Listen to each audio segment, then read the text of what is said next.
ओम ब्रह्मा देवानां प्रथमः संबभूव। ओम ब्रह्मा देवानां प्रथमः संबभूव। विश्वस्य कर्ता भुवनस्य गोप्ता। विश्वस्य कर्ता भुवनस्य गोप्ता। स ब्रह्म विद्यां सर्वविद्या प्रतिष्ठाम्। स ब्रह्म विद्यां सर्वविद्या प्रतिष्ठाम्। अथर्वाय ज्येष्ठपुत्राय प्राह। अथर्वाय ज्येष्ठपुत्राय प्राह। So we got introduced to the Shanti mantra. Now we will go to the first verse in the Upanishad. The Upanishad starts with Om. So normally any work, let us say in India, we start with a puja, correct? Or we start with a prayer. So only in India, I think we have like even a cinema, a movie starts with a puja. I don't think it starts in Hollywood like that. Or even like when I was working in Tata Steel, even the blast furnace used to start with the puja actually. So I don't think it happens anywhere else in the world. So we are having a culture where we start everything with a prayer. It is true for any literary work also. So we have to start with a Mangala Vachi. And in this case, here it starts with Om. Om is supposed to be a Mangala Vachi because when Brahmaji started the creation, he started with the word Om, it seems. So like that there is a verse also. Om and Atha, like that he said 2 words. Those were the first words uttered by Brahmaji, and then he proceeded to create the world, and the world has been successfully created. That's why we are all there. So those 2 words are called Mangalavachi, Mangalikav, like that. And so here you can say the Om itself is a Mangala Shabda, and Brahma Devanam Prathamaha, like that the Upanishad says. So the one first among the Devas, you can say Prathamaha means, are the best, are the one who is very one who is very respected. Okay, so why do we say Brahma is Devanam Prathamaha? Okay, so there can be many reasons for that. One who came first, okay, Prathama Sambhabhuva. So one who came before everybody else, that way also you can say Brahma is Prathamaha. Or we can say that Brahma ji has all the best qualities. Okay, guna wise also Brahma is Prathamaha. So both ways we can say that. So Devanam Prathamaha Brahma, and what kind of Brahma we are talking about? Vishwasya Karta, the one who has created this entire universe. So Vishwasya Karta, and Bhuvanasya Gopta, the one who protects the world also. Not only Brahmaji has created the world, but he is also maintaining it, protecting it. So Bhuvanasya Gopta. And that Brahmaji, what did he do? Saha Brahma Vidyam Atharvaya Jeshtaputraya Praha. So this Brahmaji taught this Brahma Vidya, okay, to Atharva. his first son, Jeshta Putra, eldest son. To him, this Brahmaji taught this Vidya. Again, it is called Brahma Vidya. Why? Because one reason is Brahmaji taught this Vidya, this knowledge was given by Brahmaji, so you can say it is Brahma Vidya, or you can say the subject matter is Brahman. Okay. And what kind of Brahma Vidya it is? Brahma Vidya here has a uh, very interesting adjective, Sarva Vidya Pratishtham. So this Brahma Vidya is qualified with the word Sarva Vidya Pratishtham. So why do we say this Brahma Vidya is Sarva Vidya Pratishtham? Sarva Vidya Pratishtham means what? Which is the, you can say, basis for all other knowledge. Okay, Sarva Vidya Pratishtham means that knowledge which is the basis for all other knowledge. So how can we say this? In fact, this one word itself, if we understand, we can understand the entire teaching of this Upanishad.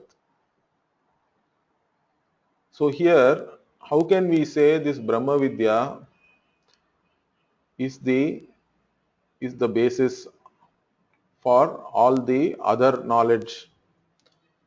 We can say that because Brahman is supposed to be Ananta, correct? Brahman is Ananta. That's how the Upanishad itself characterizes or reveals Brahman to us.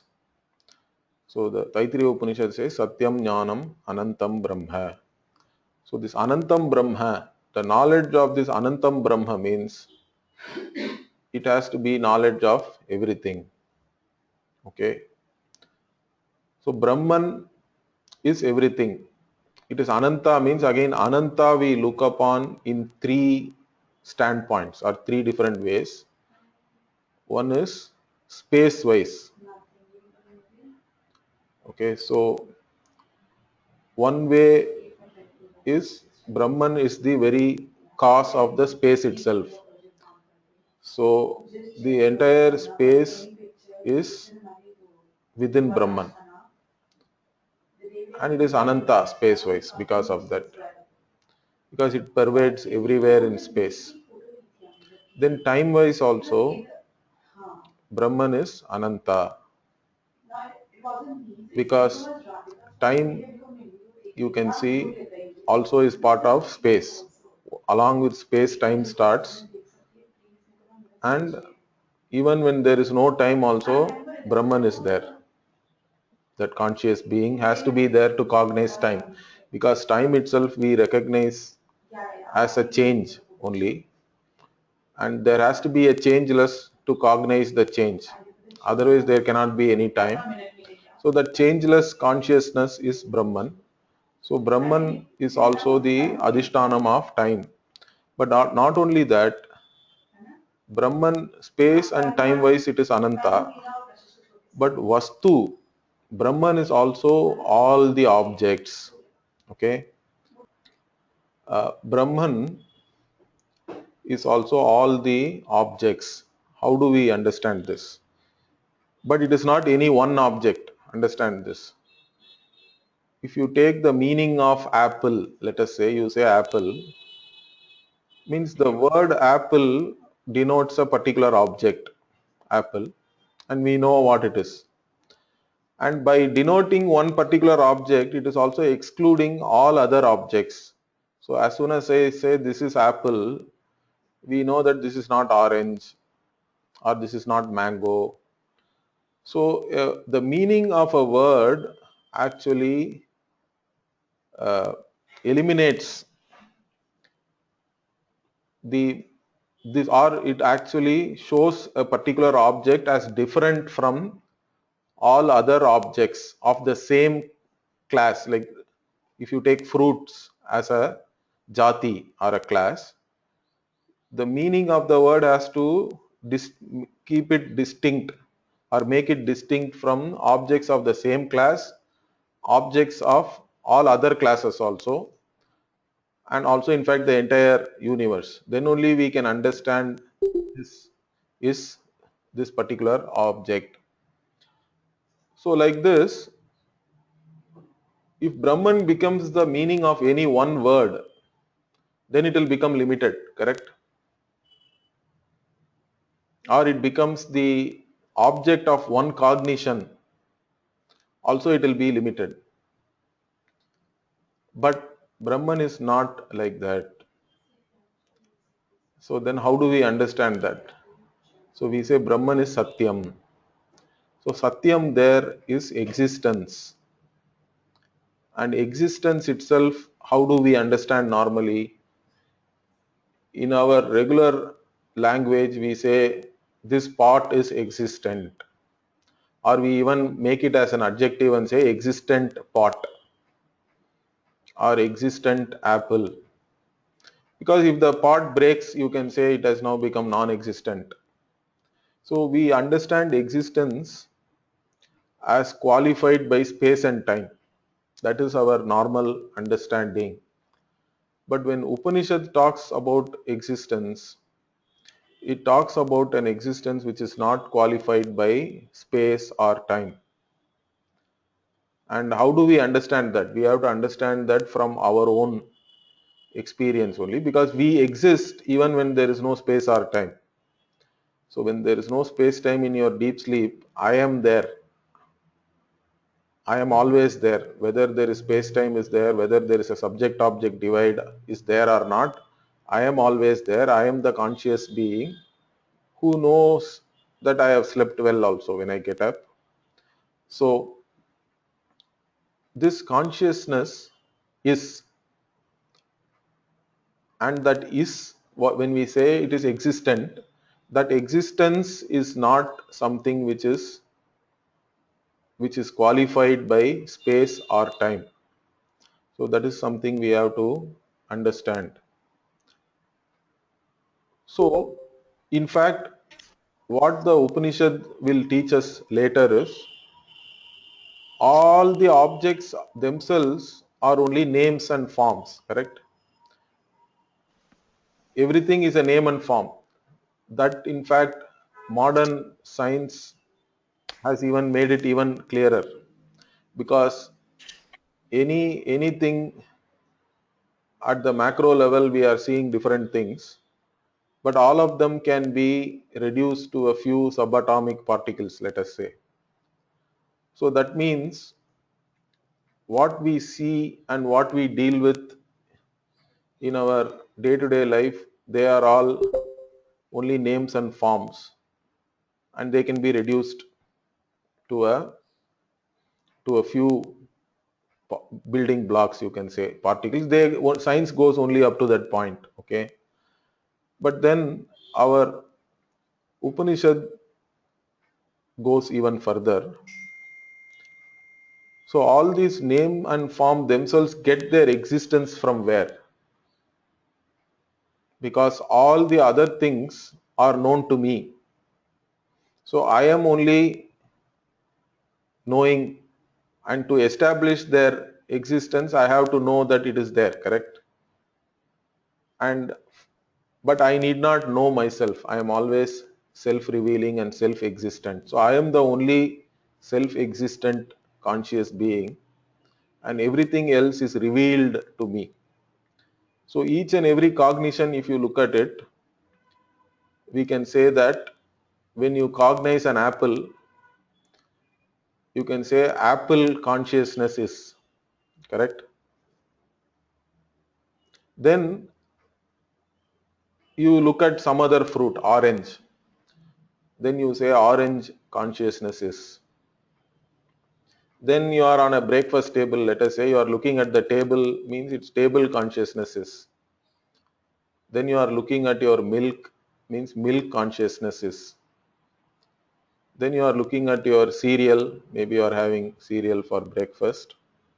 So you can say cereal consciousness is. So in all these things, what is unchanging is consciousness is the invariable. The names and forms are changing. Apple is changing, orange is changing. So these names and forms change in every cognition, but consciousness is the invariable.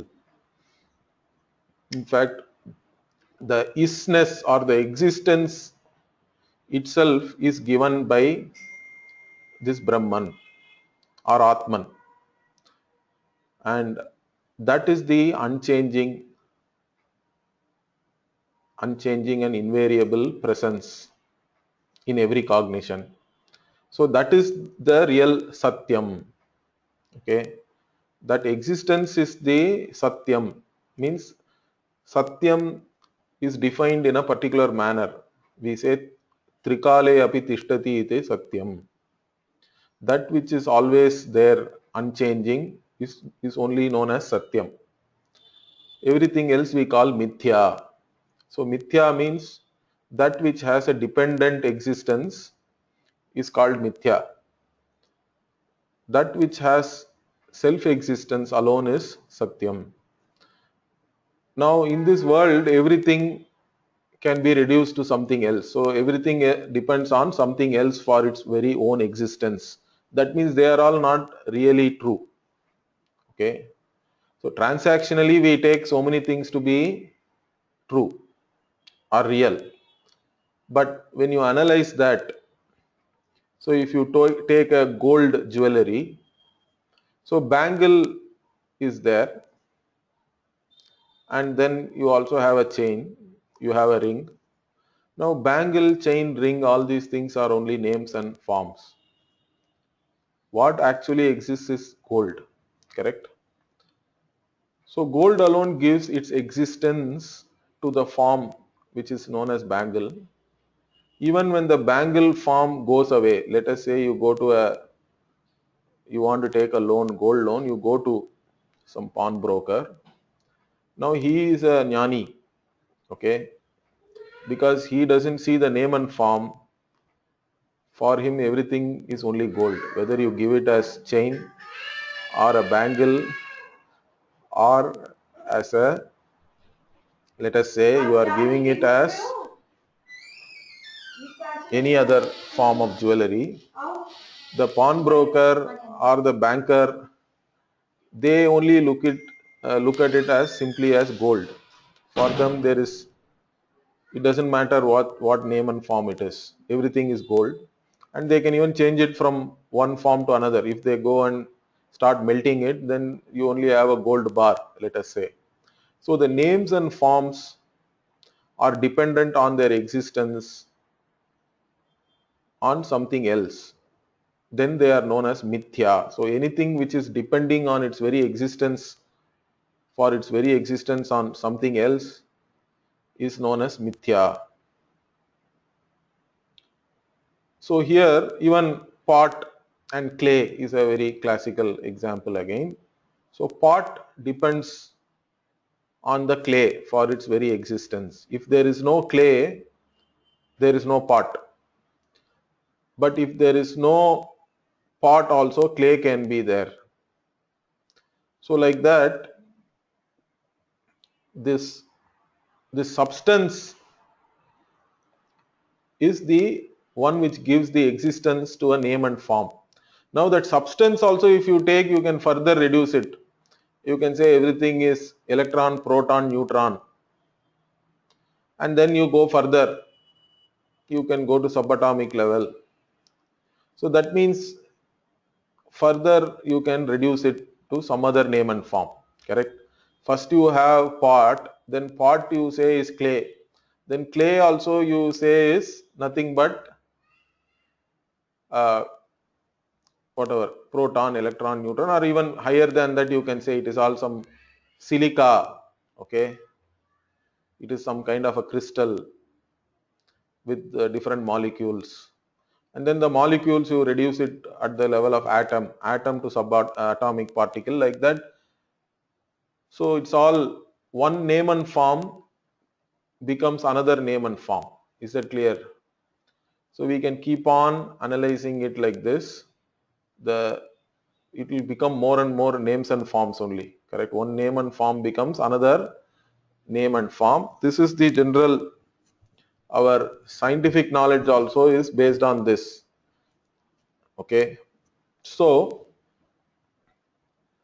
all research also is happening on this basis only. So you are trying to know more and more about something, means you are reducing it into different names and forms and try to understand some causation, what is happening there, how a certain thing has come into being. All these things we try to understand. So then where does all these things stop? Okay, so that is where Upanishad is saying all these names and forms are dependent on this Brahman, which is existence alone without any qualification. Understand that. Existence itself is a noun for us, and that existence is giving its existence to all the names and forms. So, what we really mean by any particular word is that we have to mean that existence, correct? And so Brahman actually becomes the meaning of every word. Understand this. But it is not the meaning of any one word. Because if it becomes the meaning of any one word, then it will become a limited object. But in every word's meaning, the very existence is provided by Brahman. Understand that. And so it is the meaning of every word also, because it is the one which provides the existence to the meaning of the word itself. Without Brahman, there is no existence and no name and form can be there. So if we can understand this, then you can understand that every knowledge, every cognition, the very basis of every cognition is consciousness, is correct, I told you. And that consciousness is nothing but Brahman. So that Brahman is Sarva Vidya Pratishtha. Is that clear to you now? How Brahman is the basis? Okay, it is the, without Brahman there cannot be any knowledge. All knowledge, all cognition is there only because of this Brahman. So that's why it is Sarva Vidya Pratishtha. And by knowing that which is the cause of everything, okay, so we can say that we have known everything. In fact, that is what is going to come later also as a question.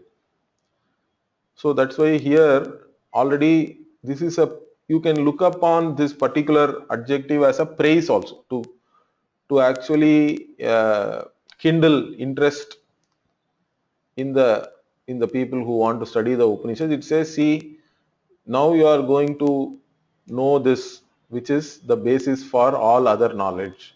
And it's some kind of praise here. Is that clear? So that everybody is interested to know this.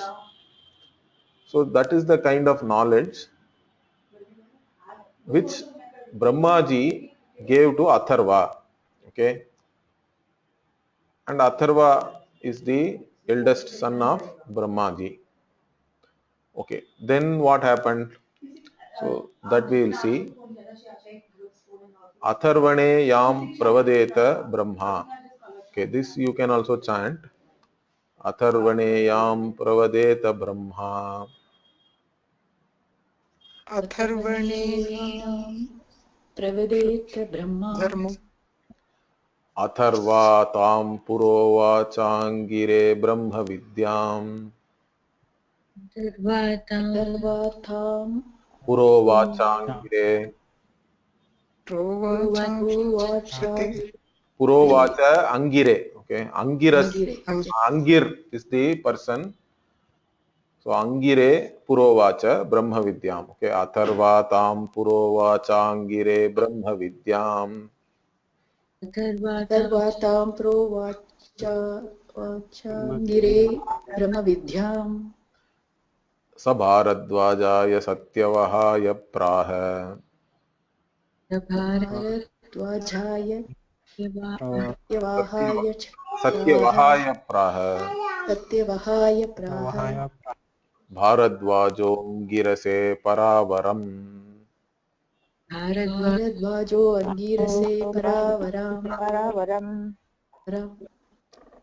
So here again, see, you can see the sampradaya and the parampara is shown here. Brahmaji taught Atharva, then Atharva taught it to Angir. Okay. So whatever Brahmaji told to Atharva, that also it says, Yam Brahma Pravadeta Tam Atharva Angire Purovacha. Correct? Brahma Atharvane Pravadeta. Whatever Yam means, whatever was taught by Brahmaji to Atharvan. Okay, that was taught by Atharva to Angir. So Angir is a rishi here again, and that Brahma Vidya was taught by Atharva to Angir. And then what did he do? This Angir then taught this same Brahma Vidya to Bharadwaja. So Bharadwaja means Bharadwaja, Bharadwajasya apatyam, you can say Bharadwaja, one who has come in the clan of Bharadwaja. Okay, so Bharadwaja is again a rishi, and Satyavahaya also. So Satyavahaya. So the Satyavaha, who is of the Bharadwaja Gotra, you can say, and to him this Angir taught the same knowledge, Praha. And what did Bharadwaja do? Okay, Bharadwaja Angirase Paravaram. Then Bharadwaja taught it to Angiras.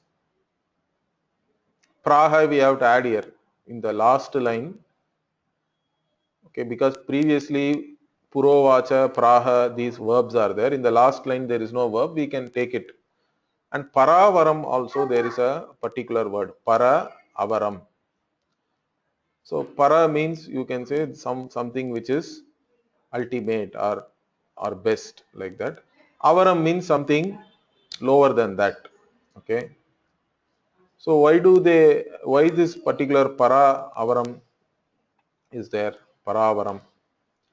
Because one way to look at it is this knowledge started from Brahmaji and then it has come to others in a lineage, correct?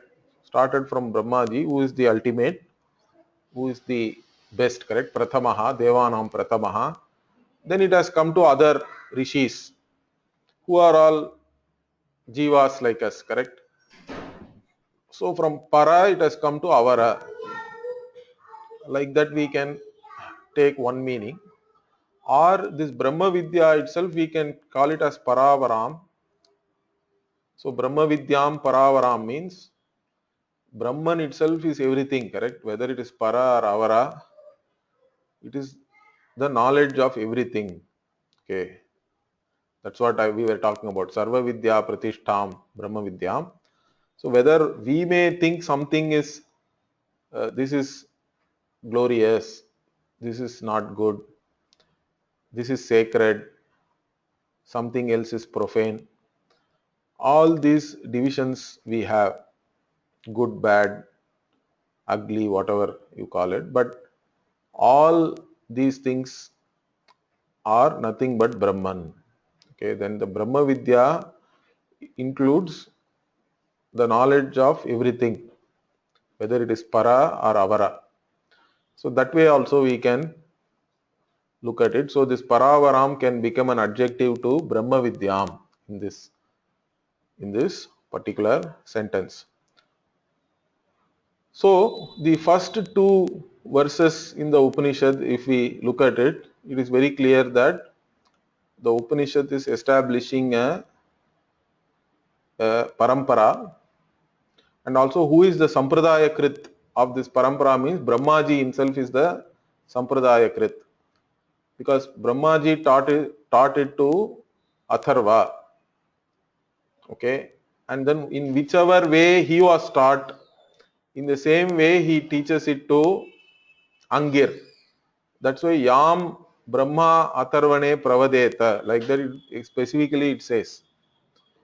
and Tam Atharva Purovacha Angire, like that. So Brahma Atharvane Yam Pravadeta Tam Atharva Angire Purovacha Tam Brahma Vidyam Purovacha, like this.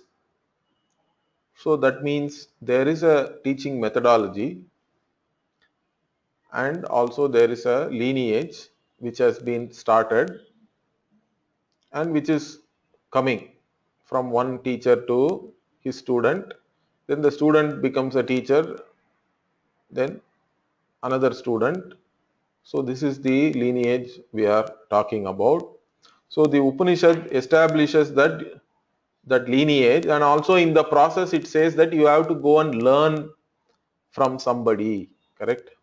So even in the first class I told you that this Brahmanveshanam Swatantriyena na kuryat, like that there is a mandate in the tradition. So you should not do this. Brahmanveshanam means analysis into Brahman, let us say, okay, by yourself. Swatantriyena na kuryat. So even though you may be knowing Sanskrit, you have the language with you, maybe you have done Vedadhyanam, so you have knowledge of what the Veda mantras are, even Upanishads you may know by heart, but still you have to go and do this with a guru. So that is very important. That is because this knowledge is subtle. In fact, in Chandogya Upanishad, Narada goes to Sanat Kumara and says that I know so many things. I know Rig Veda, Yajurveda, Samaveda, Atharva Veda, Rasa Vidya. So many things, he gives a huge list.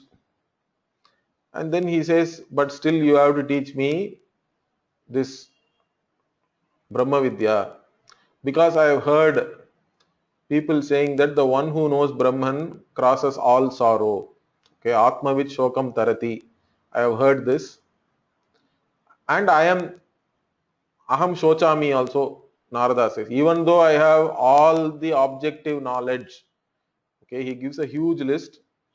And even though I have all this knowledge, but it's not helping me to cross sorrow, this samsara sagara. So you only have to help me, and he surrenders to Sanat Kumara, and Sanat Kumara teaches. So like this, different Upanishads have indicated this in different ways. So here also we can understand that by explicitly talking about this lineage, the Upanishad is telling very clearly that you have to go and learn with a guru. Okay. So now let us see the next verse. Shaunako havai mahashalaha शौनको हवै महाशालः कालः angirasam vidhivad upasannah papracha. अङ्गिरसं विधिवदुप्रसन्नः प्रपच्छ Papracha, okay. Angirasam vidhivat upasannah papracha. Okay. अङ्गिरसं विधिवत् प्रसन्नः प्रपच्छ Papracha. Okay. पप्रच्छ Papracha is past tense. Okay. Kasmin bhagavo vijñāte. तस्मिन् तस्मिन् भगवो भगवतो विज्ञाते Vijñāte. विज्ञाते Sarvamidam vijñātam bhavatiti. सर्वमिदं सर्वविधं ज्ञातं विज्ञातं भवतीति भवतीति. So here you can see this actually the Upanishad itself is starting only now. Okay. So here you can see that Shaunakaha is the person who goes to, okay, here you can see Mahashalaha. What kind of a person Shaunaka is? He is a Mahashalaha, means he himself is a very accomplished person. Okay, here Mahashala means you can take Yagashala. Okay, he has done lot of karma. He's an accomplished person. Okay, he has a big yagashala. He has done different things in his life already. And then this Shaunakaha, what he does, he goes to Angiras. In the previous verse we saw Angiras was the last one, correct? He learned from Bharadwaja. And now here we say that the Shaunaka is going to this Angiras to learn. And how did he go there? This Shaunaka now goes and approaches Angiras, and how Vidhivat. Okay, so according to the Vidhi. So what is that Vidhi? So again, this Vidhi also they are only creating in the lineage now. In fact, the Upanishad will later on talk about it. How do we approach a teacher? Okay. So we have to also approach the teacher properly. Then only the teacher will know that you are a committed student. Okay. And so to show your commitment, you have to approach the teacher in a proper manner. So that's what here this Vidhivat indicates that. And he approached and asked. He asked a question. Papracha. Okay. So what is that question? Kasmin bhagavo vijnate sarvamidam vijnatam bhavati iti. So this is the great question here.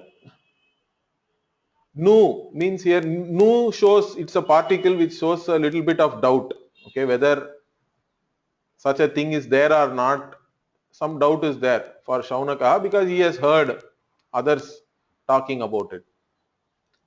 So he is asking Angiras, I want to know about that thing, okay, knowing which everything else also is known. Okay. So what is that thing by knowing which everything here, sarva mida means everything here, vijnatam bhavati, becomes known. Teach me about that thing. Okay, so what does this question imply? Also this nu, there is a doubt factor also is there. So the question implies that is there a cause of this entire universe? Okay, because normally in Vyavahara also what do we say is, if you know the cause of something, then it is as good as you knowing that thing. Okay, like I told you, there is a gold bangle, there is a gold chain, there is a gold ring. So many things are there in the golden world. Different names and forms are there. Now to know that entire world of gold jewelry, first you have to know what is gold. If you know the nature of gold, then you have known all that is made of gold. Is that clear? Because the other things really do not count because they are only names and forms. What is the substance is only gold. Gold only gives its very existence to names and forms like chain or bangle. So in the golden world, gold is the cause of everything. And if you can know the cause of everything, and you have as well known everything else also. Is that clear? So that is the implication of this question. But whether such a cause is there or not also, there is some doubt. That's why this particle nu also is here. Correct? So kasmin bhagavo vijnate sarvamidam vijnatam bhavati. So this is what I was actually telling you. Even in the previous verse, in the first verse itself, Sarva Vidya Pratishtham. Brahma Vidya is Sarva Vidya Pratishtha, like that. It was talked about. The same thing is coming here in the form of a question. So, by knowing which I want to know everything else. So teach me about that object, by knowing which I will know everything else. So that is the question of the student. That means teach me about the limitless, correct? That's what we are talking about here.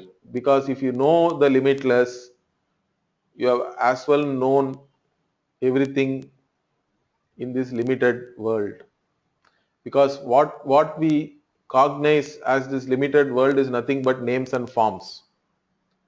These names and forms are the ones we actually cognize. And the names and forms do not have any existence of their own.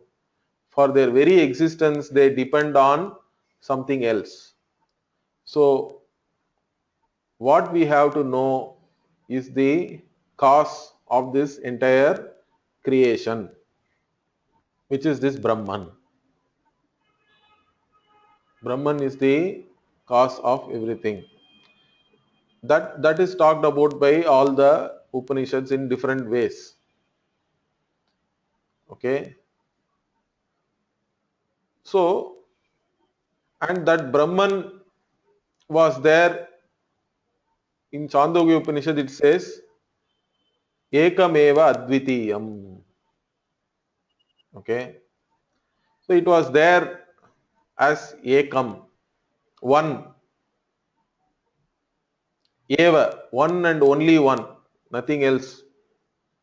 And Advitiyam, also not partlessly it was there. It's a partless whole. Okay. Give me a minute. I'll just put my.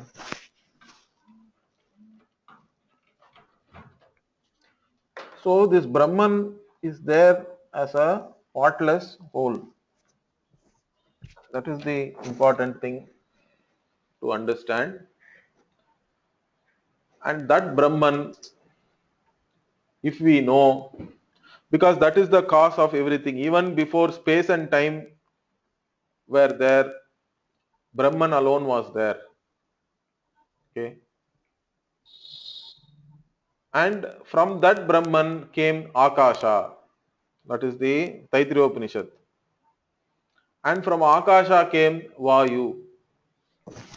From Vayu came Agni. And from Agni we have Apaha, which is like waters. And from all these waters, Apaha, came Prithivi. And from Prithivi came all these plants, Oshadhi. And those plants become food, correct? They only produce food. All animals eat plants or other animals which eat plants. So Oshadibhyaha Annam, Annat Purushaha. From this food, Anna only, these people are also there. Like this, there is a Srishti Krama is there. Now in this, understand one thing. So this Srishti Krama establishes that everything in this physical world is nothing but Brahman. Then what about our mind? What about the mind, which is the Antakaranam, which is the Sukshma Sharira, as we say? What about that? Sukshma Sharira also is from the same Akasha, Vayu and all, because when we talk about these Panchabhutas, the Stula Panchabhutas are there, and the Sukshma part of them also is there. And in that we say that there is a particular creation model called Panchikaranam. Okay, maybe sometime later we'll discuss that in more detail. So this Panchikaranam means one portion of each of these Panchamahabhutas, they mix with a major portion of a particular Panchamahabhuta, and then from that comes the physical. The physical world is nothing but a mix of all these bhutas only. And the Sukshma also, like that we talk about. So nothing is left really. Both this mind and the physical objects, everything, all the things which are out there, correct? Out here, we have to say otherwise, are nothing but this Brahman. So that is why we even talk about this creation. Why does the Upanishad even talk about creation? Because to show that all that is here is caused by that one uncaused cause. Because Brahman itself is causeless. It is always there, unchanging. And that has become the cause of this entire universe. But then what do we show? But this entire universe depends on its very existence on Brahman. So this entire universe is nothing but name and form. And if you want to know about everything in this universe, so with our limited mind, correct, we can't know everything, each and every object. How much can you know? Even though you may be doing research your entire life, even a single object you can't know entirely, because you can know only up to a certain level. We can keep on asking question, why is this like this, why is this like this. After some point you have to stop, because there is a limit to the level to which we can go and try to understand something. After that we have to say this is like this only, or only God knows. So knowing everything particularly is not possible with our limited antakarana, with our limited intellect and mind. Then is this question even valid then? How can somebody go and ask that I want to know that thing by knowing which everything else is known? Okay. So the only way this can be understood is if you know the cause, you have as well known all the things which are being caused by that. And here the cause is different. Understand this. It is not something which has changed. See, you can even raise another objection here. Okay, you can say milk became curd, correct? Milk is the cause for curd. But curd is different, milk is different. So you cannot say by knowing milk I know curd. So like that there can be an objection. That is why we say here it is not, the cause itself is not a parinami upadana karanam. Okay, it's not a cause which changes itself. So we are talking about what is known as vivarta karanam. Vivarta karanam means it doesn't change its nature. Without changing its nature, it has become this entire world. Like the gold becomes a bangle or a ring or a chain. So the gold does not lose its goldness while becoming the chain or bangle or ring. Gold remains as gold, okay, and still becomes a chain. So in that case, if you know the gold, then you have as well known the golden chain, because gold is the real substance. Gold is the one which gives the very existence to the golden chain. So in the same way, this entire creation is caused by this Brahman. Okay. And by knowing that Brahman, I have as well known this entire creation. That is the only way we can become a Sarvajnaha. Okay, by knowing the cause, which is the cause of everything which we see here, and seeing that also. This is what we say, correct? There are sayings in different languages in India. Okay, when you see the dog, there is no stone, and when you see the stone, there is no dog. Like that, there is a particular saying in Tamil. So what do we mean by that? So if you see the sculpture, stone sculpture of a dog, an ajnani or a child may mistake it to be a real dog. So when you look at it as a dog, maybe they have sculpted it as a ferocious dog, let us say, you can be afraid because you are looking at the name and form and taking it as real.